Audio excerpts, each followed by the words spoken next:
Hello, welcome to Friday First. I'm Harry Hemingway. And I'm Eleanor Haig. Coming up today, thinking about getting inked, the International Tattoo Show paid a visit to Manchester last week. I'm Will Whitby, and I'm here to keep you up to date with all the latest festival news. In sport, we'll be looking at Salford Uni's go-karting victory, and stay tuned for the end of the programme where we'll be talking to Dan about his plan in the student elections.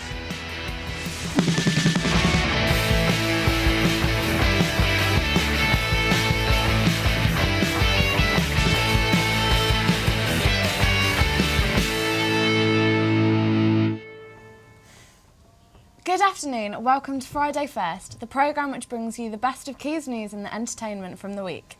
Our sports presenter Inzi isn't here today due to illness, so we wish him all the best and hope he gets better soon. So, Will, I don't suppose you popped down to the International Tattoo Festival last weekend? Unfortunately I didn't, but I really wish I did. Well, Ben Hobson did, so take a look at this. This weekend saw the International Tattoo Show return to Manchester for its 14th year.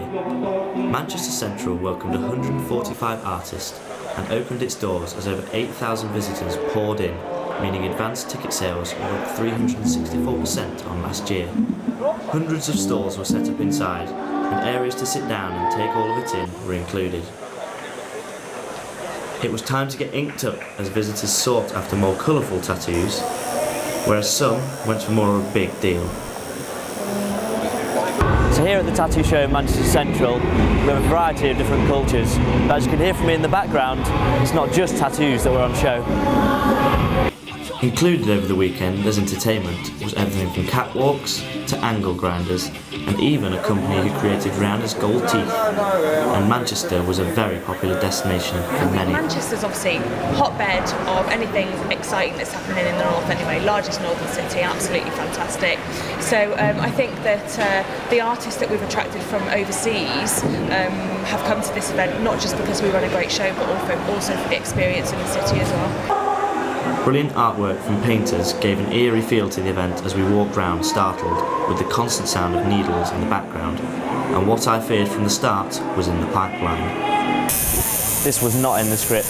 Ben Hobson, Quays TV News. Now, a massive well done to Salford University Karting Club, who made it 2 wins out of 2 after winning in the British University Karting Championship second round, continuing their unbeaten run. Oliver Mackenzie went to check out the win. It's one of the fastest growing and most diverse varsity competitions in the country, with over 50 universities competing in 2 divisions across 4 rounds for the right to be crowned the fastest university in the UK.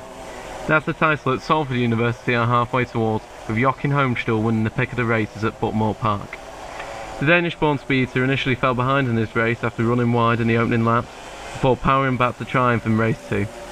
There were also podiums for Jake Wright and team captain Craig Pratt, and an overall race win that leads Salford at the head of the rookie division of the championship. I caught up with the victorious captain after the race. Yeah, raced well. Had a couple of mishaps here and there, but now we pulled through and got Absolute torrid conditions out there today. How tough is it driving in the wet compared to the dry? every 2 corners you've got to wipe your face, so losing tighter track's a bit difficult, but yeah, you just got to push through really. Obviously you've got the absolute machine Joachim just powering through. Another win for him today. Is he the best person in this division, do you reckon? He likes to think he is, yeah. No, he's a top driver, he races professionally, so yeah, fair play. Salford University Karting Club is awash with both youth and experience, something that they will hope will lead them to glory in this year's BUKC and a future sporting dynasty in the years to come. Oliver Mackenzie, Quays News, Kent. Now it's time to show you our Tuesday Quays film fanatic Tom Percival's review of the latest horror film.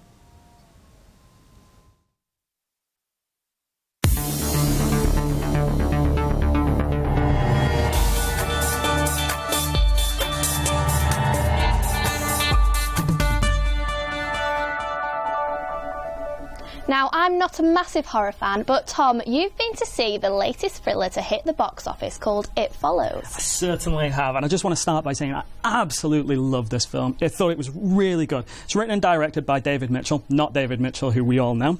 It follows the story of Jay, played by Micah Monroe. She's a 19-year-old girl who, after a bit of How's Your Father, finds herself pursued by what I can only describe as an ST demon. The rules of the monster are simple. It follows, It will only walk after you. It can look like anyone or anything, and the only way to get rid of it is to pass it on. The only way you can pass it on is to have sex with someone else.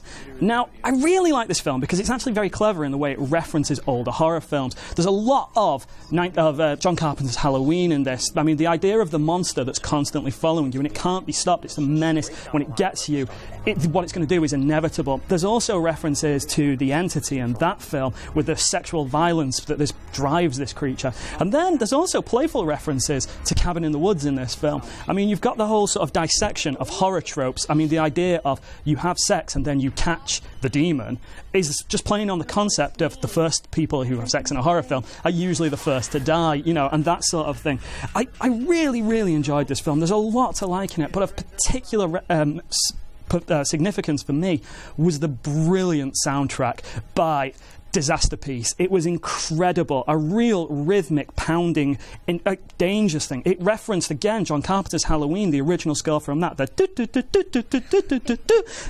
and then there's also, as it goes on, it starts to reference Charles Bernstein's work from The Entity, the drilling rhythmic pounding and the violence behind this music. When you're listening to it, there doesn't have to be anything on screen. You're just frightened for what's the inevitable, what's coming towards you.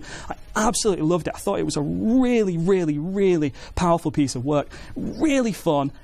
A few criticisms would be I wasn't actually that frightened through it because the monster is slow. You could outrun this thing. It just walks. That adds to the fear, but at the same time I could have done with a little bit more.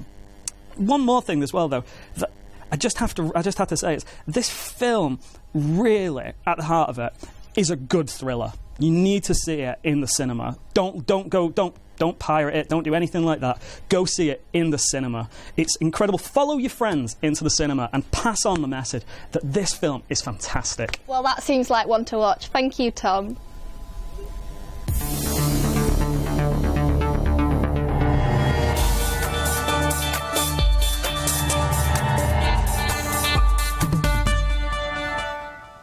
Thank you, Tom. That certainly sounds very interesting. Now, Will Whitby is here to talk to us about all the latest music festival news. Will? Oh, thanks, Harry. Well, it's been a big week for festival news. Indie rock fan favourites The Libertines make a festival return and are headlining the main stage at Leeds on Friday night.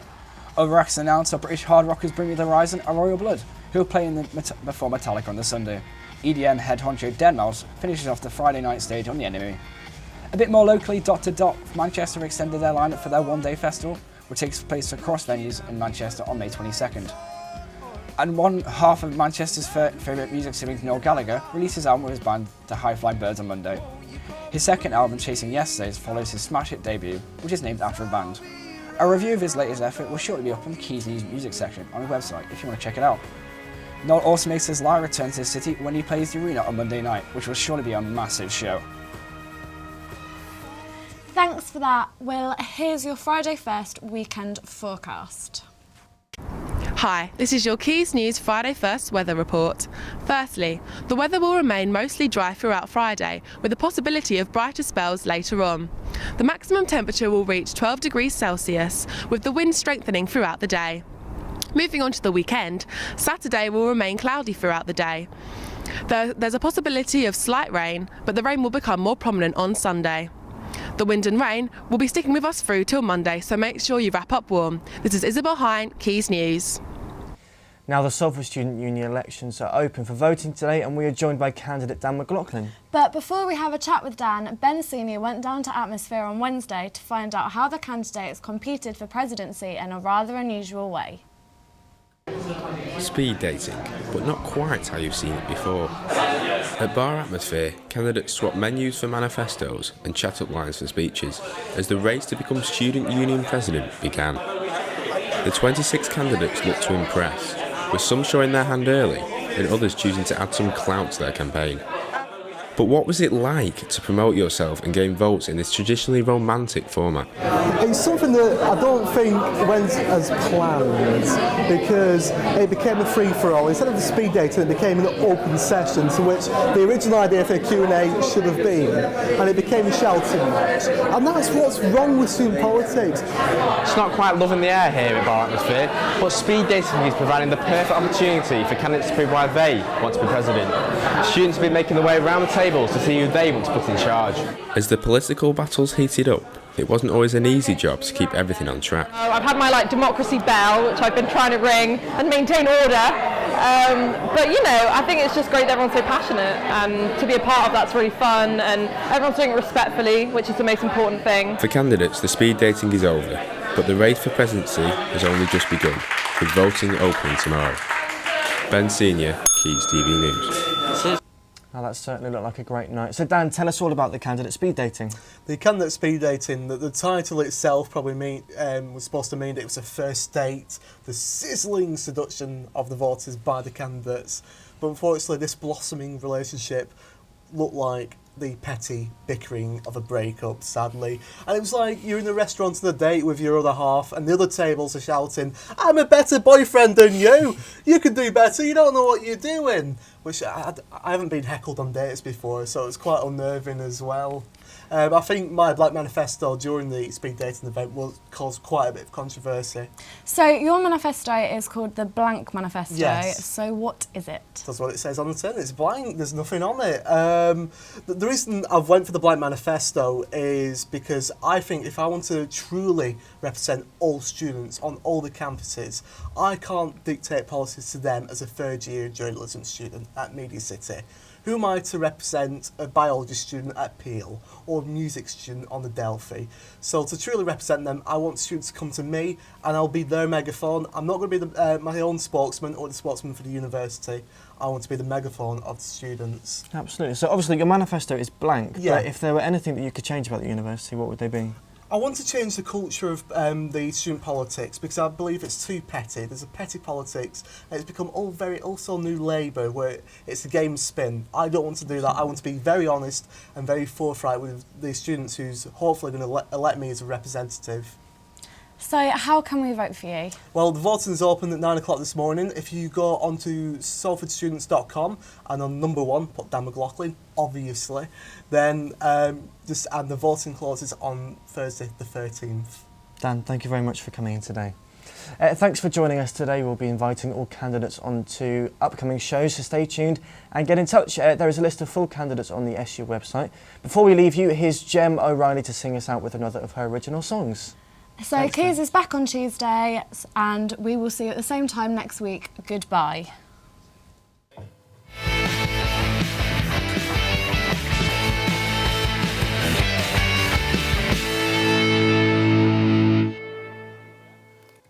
Been stuck in the dark for much too long. You left me in the shadows writing songs, but not today. No, not today. No, you can't stop me anymore. Look at me now, here I am. I am coming back again. Dealt with your secrets and lies as you looked at me with green eyes. Look at me now, can't you see that I have found me?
Dealt with your secrets and lies as you looked at me with green eyes.